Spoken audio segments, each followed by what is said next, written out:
tepat saya di samping mobil pembersih truk.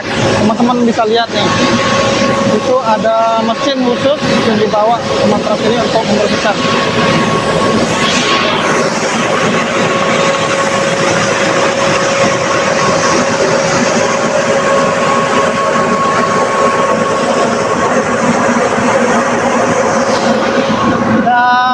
Dan ini mobil untuk pembersih truk, untuk penyiraman pembersih truk.